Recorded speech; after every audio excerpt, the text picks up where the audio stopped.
আমি সৃষ্টি ধ্বংস দূর পথে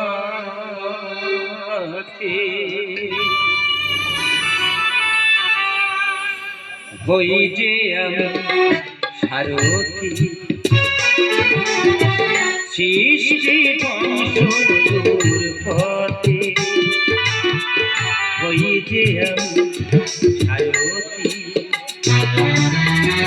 জীবনের গো মরণের জীবনের গো মরণের সময় হইনি অতি সময় হইনি অতি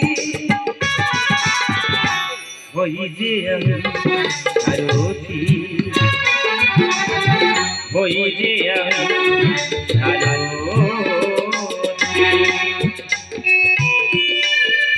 এই ধর্মক্ষেত্র কুরুক্ষেত্রের মহাশ্মশান প্রাঙ্গণে দাঁড়িয়ে আমি একা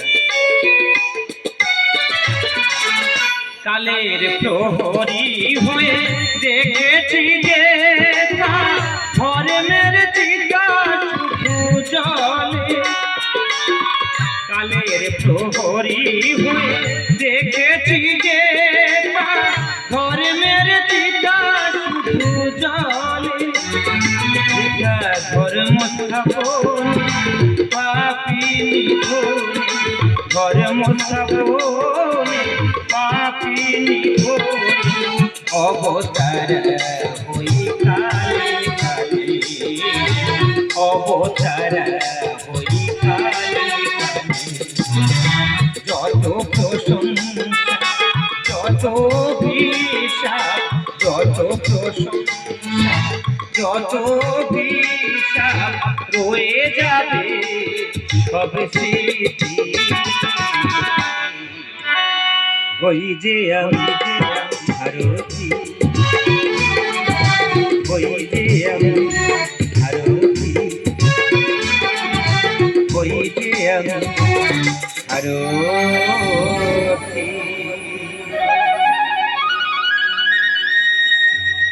যজ্ঞার্থ লোকনাথ লোকহংকর মনে কর্মপন্থে মুক্ত সংঘ সমাজ অর্থাৎ যে ব্যক্তি তার কর্মের ফলবালা ভোগ করিতে চান তিনি এই সংসার জগতে আবদ্ধ হয়ে পড়েন আর যিনি তার কর্মের ফলবালা ভগবানের চরণে অর্পণ করেন তিনি মুক্ত হস্তে প্রাপ্ত হন এই সত্যকে যে করে না স্বীকার তার জীবনে নিয়তি হয়ে আসি আমি বারবার হই যে আমি সারথি হই যে আমি সারথি হই যে আমি সারথি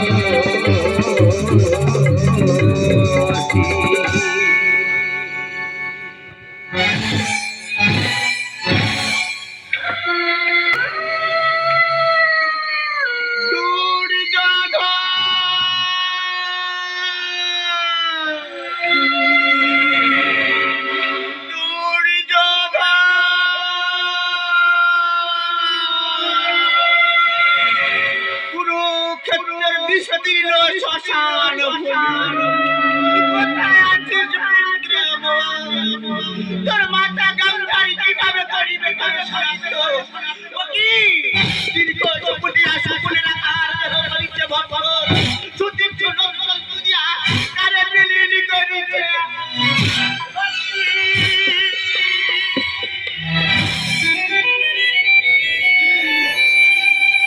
রে বাবা দুধের শিশু তোর নিষ্ঠুর জননীকে কাজল করাতে ভুলে গেছে রে খোকা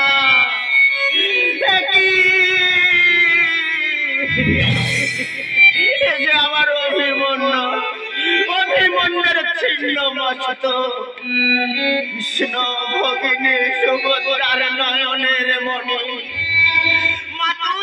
ভগবান কৃষ্ণ পিতা যার গান্ডীবধারী অর্জুন তার যদি যদি এই নিয়তি হয় অভিমন্যু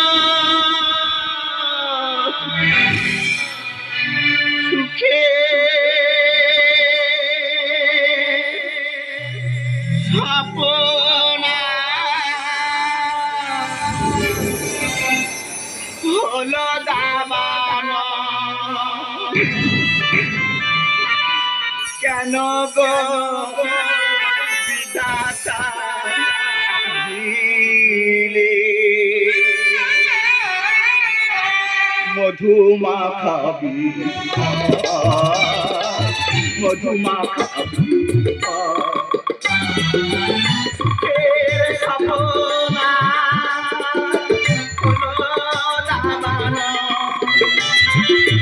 কেন গো বিধাতা মধুমাখা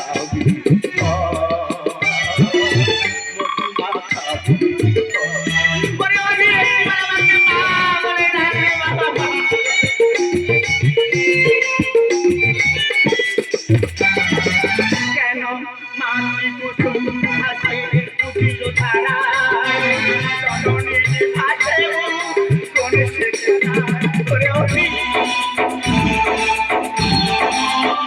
কেন মাটি কুসুম হাসে উঠিল ধারা জননী ভাসে কোন শেখা কোন পাপে ঋতু আজি কোন পাপে ঋতু আজি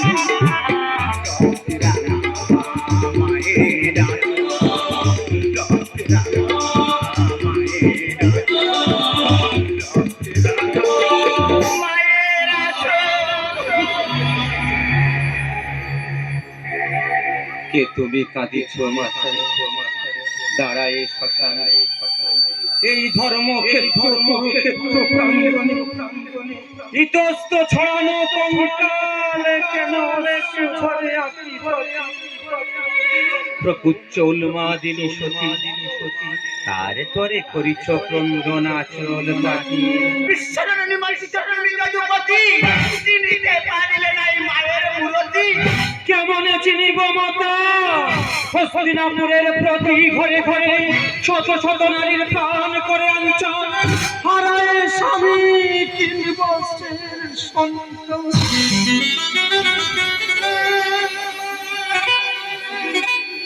তাদের ক্রন্দনে তপ্ত তবুও যদি নাই মেঘে রক্ত ক্ষুধা ভাগ্নে অভিমন্যের রক্ত করে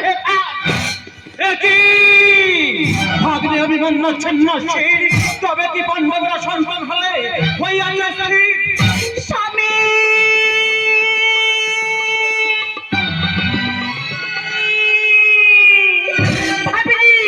ঈশ্বর চরিত্রিক তত্ত্ব প্রহীন শুনে যাবে তব প্রাণ কোথা ছিল তব বাবা শ্রীকৃষ্ণ ভগবান তাই তো সবাই গেছে আছে শুধু এই গন্ধ কলরা আছে স্মৃতি ব্যথা তোরা ওই মুহূর্তে শূন্য তাই তব মাঝে বাড়ি বিস্ময় কেঁদে ওঠে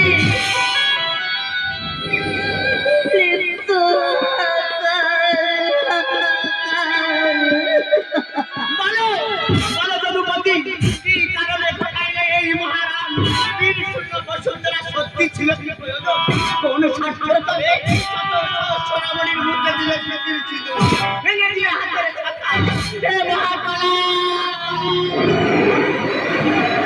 সেই অবস্থা ধ্বংসের ঝঞ্ঝা সৃষ্টি আকাশ ধরে অগ্নি পরিসর করো কৃষ্ণের নাসি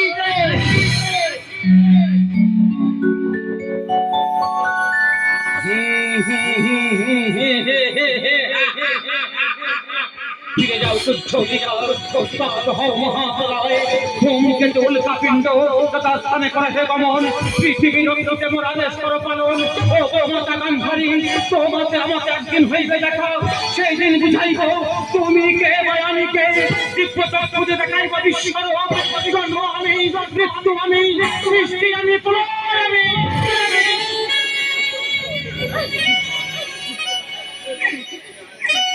তুমি যেমন তোহারায় করিস আমিও তেমন ভাগ্নে হারায় চিরদন। বলো বাবা বলো, প্রতিদিনা সত্যি কেমনই কাটাইব জীবন, ধর্ম রক্ষিত যদি এ যুক্তির হয় আয়োজন, তবে কেন মোর ধর্ম প্রাণের স্বামী হইল মরণ? এর জন্য তুমি অপরাধী। আজ হতে সত্যি সত্য হতে আমি সাপ করিলাম না। কৃষ্ণ সহগত বংশ হইবে অবসান। ভাঙা গড়া খেলা চলে কালেজি খেলা, ভাঙা গড়া খেলা চলে কালেজি খেলা। যে যার নিয়ম সেই লিখে, যে যার নিয়ম সেই লিখে। ভাঙা গড়া খেলা চলে কালেজি খেলা, ভাঙা গড়া খেলা চলে কালেজি খেলা। যে যার নিয়ম সেই লিখে, যে যার নিয়ম সেই লিখে যায়। মাতা গান্ধারী তব অভিশাপ হইবে না ব্যথা, তব অভিশাপ এই কৃষ্ণ সহ যদু বংশ হইবে। পুত্র শোকে কেঁদে হই মোর সাহারা। শেখাও নি তারে কেন ধর্ম দিতে পাহাড়।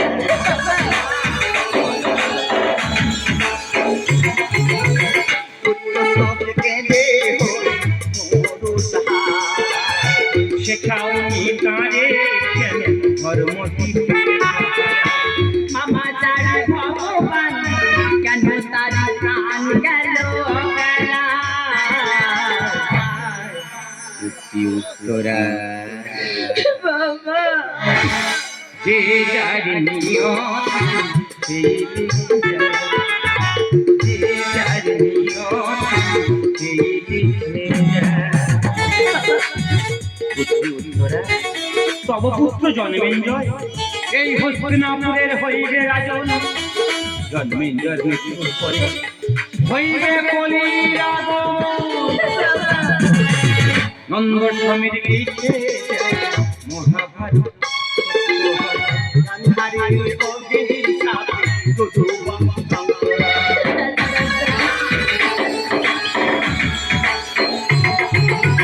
নন্দ স্বামীর লিখে মহাভারত। গান্ধারীর অভিশাপে যদু বংশ।